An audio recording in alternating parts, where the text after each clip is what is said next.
Tapi ini sudah menjadi mekanisme alam bahwa Tuhan tidak Tuhan itu adil, artinya dia akan memihak, Tuhan semesta alam akan berpihak kepada yang kuat dan yang layak tentunya.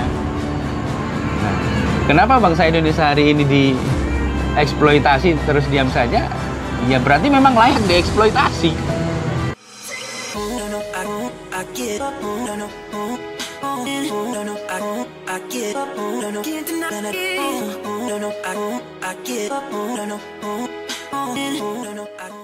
Kenapa bangsa-bangsa hari ini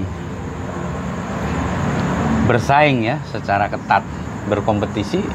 Ya memang itu sudah skenario dari sejak dulu, ya kan? Berkompetisi untuk merebutkan ini ya? Ya, sumber daya alam ya. Justru kehidupan ini bisa berjalan kan karena adanya itu. Konteks itu. Oke. Gitu. Nah, kalau kehidupan ini lurus-lurus saja, maka tidak ada cerita penjajahan, maka tidak ada cerita eksploitasi. Nah, tapi semuanya itu saya lihat, saya pandang berdasarkan fakta sejarah yang sudah berlaku, ya. Semuanya itu sebenarnya memenuhi ruang-ruang peradaban. Kalau kita lihat, baik ideologi yang bersumber dari Barat, ya, representasinya hari ini ya kita lihat dari Amerika dan dari NATO lah ya, dari Eropa, serta ideologi dari Timur, ya, baik sosialis maupun komunis, ya, semuanya sebenarnya memiliki tujuan ingin mendistribusikan keadilan, ya, menuju konsep ideal, bagaimana manusia bisa eksis dan bertahan hidup. Namun pada faktanya kan yang kita rasakan hari ini kan tidak demikian, ya. Dengan adanya kapitalisme itu akan memunculkan jurang, ya, akan disparitas yang begitu menganga, ya, artinya kesenjangan antara pemilik modal dengan employer, ya, dengan karyawan ini sangat jauh, di mana hampir 80%, ya, dalam teori Pareto, 80% kekayaan orang-orang di dunia ini dikuasai oleh segelintir orang. Nah, tapi ini sudah menjadi mekanisme alam bahwa Tuhan Tuhan itu adil, artinya dia akan memihak, Tuhan semesta alam akan berpihak kepada yang kuat dan yang layak tentunya. Nah, kenapa bangsa Indonesia hari ini dieksploitasi terus diam saja? Ya berarti memang layak dieksploitasi. Ya, artinya tidak ada perlawanan baik secara pemikiran maupun dalam tanda kutip secara militer maupun dalam sisi regulasi, tidak berani mengambil langkah. Nah, kita lihat mengapa dulu Soekarno sampai berani mau membuat gerakan non-blok, karena Bung Karno sadar bahwa dengan adanya United Nations, dengan adanya PBB ini sebagai sarana untuk melakukan eksploitasi neokolonialisme modern, neoimperialisme modern bagi negara-negara yang notabene berkembang, ya, yang mana akan mensuplai, ya, baik secara mineralnya, secara hasil tambangnya maupun kebutuhan yang lain, termasuk sumber daya manusianya.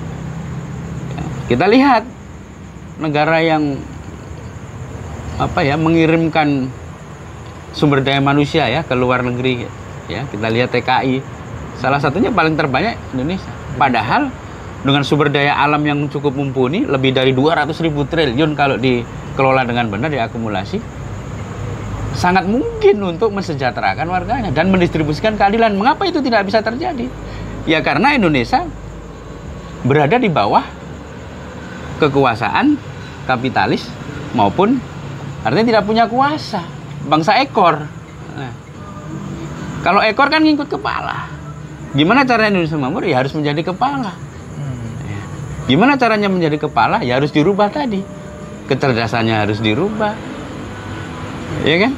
Ya. 3 parameter tadi. Nah, itu yang hari ini cara Indonesia untuk menjadi kepala itu bagaimana Bung Ganendra? Ya kan yang terjadi kan sekarang lah yang berkuasa antara Timur dan Barat. Ya. Kita melihat bagaimana bangsa Barat misalkan dengan kemajuan bangsanya, Amerika segala macam, dia mempunyai teknologi, sumber daya segala macam.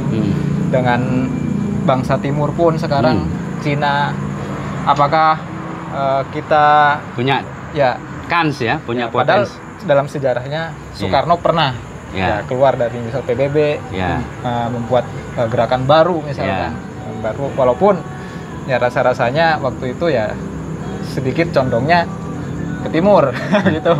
Nah, apakah Indonesia itu harus ya berpihak ke salah satu, atau sebenarnya bisa mengimbangi kedua sisi blok besar ini? Nah, menurut pandangan saya bahwa hari ini kita tidak bisa lepas dari jeratan sistem, baik secara ekonomi, secara ideologi, pertahanan dan keamanan.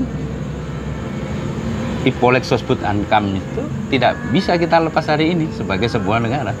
Nah, terus bagaimana caranya kita bisa keluar? Ini perlu kepemimpinan yang kuat. Berarti dari faktor pemimpin dulu nih. Iya. Okay. Nah, maju mundurnya suatu negara kan terletak pada kepalanya. Kalau ekor ya kan, tubuh, badan, kaki, tangan ini kan tinggal ngikut saja, rakyat ini tinggal ngikut saja. Ya. Nah, hanya saja kita mampu nggak untuk melakukan proses itu, mau nggak gitu kan? Karena hari ini kan sudah tersandra semua, hampir seluruh proses demokrasi yang ada hari ini, mana yang tidak tergadai, mana yang tidak dibeli oleh para pemilik modal. Nah, sistem pemilihannya aja sudah dikangkangi ya. Artinya tatkala pemilik modal sudah masuk ke kekuasaan, dia akan mengendalikan kekuasaan, disitulah ya oligarki bermain. Jadi ibarat ke atas, kepemimpinan hari ini sudah masuk ke dalam sistem yang memang sangat menjerat, dan untuk merubah itu semua butuh revolusi ya. Dimulai dari revolusi pemikiran, mindset ya. Karena ini sebenarnya pernah terjadi ya. Ada suatu bangsa yang lemah, bangsa yang tidak dalam percaturan geopolitik dunia tidak dianggap, yang pada akhirnya menjadi penentu bagi perubahan sejarah. Sudah pernah ada ya? Sudah pernah ada, dan tidak hanya sekali, Bung ya. Tidak hanya sekali ya. Kita lihat pada sejarah 1400 tahun yang lalu ya.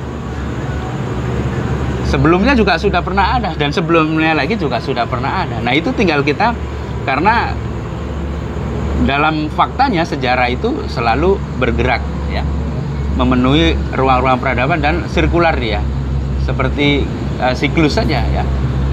Dan tidak menutup kemungkinan Nusantara atau Indonesia ini menjadi eksponen bagi kemajuan dan distribusi keadilan bagi umat manusia. Tapi sekali lagi kita tidak bisa berhalusinasi, berimajinasi terlalu tinggi kalau standar kualifikasinya tidak terpenuhi. Begitu. Karena apa? Sekali lagi, Tuhan akan selalu berpihak kepada yang kuat dan pantas ya. Seagamis apapun kita, artinya kita secara menjadi umat beragama setaat apapun ya, kalau di dalam sistem percaturan politik dunia kita tidak memiliki andil, tidak memiliki peran, maka posisi kita tetap di bawah ya. Nah, jadi harus menjadi, supaya kita tidak diinjak ya, kita harus di atas. Nah, itu rumusnya. Nah, bagaimana caranya? Nah, itu yang menjadi PR. Nah, kira-kira begitu pandangannya.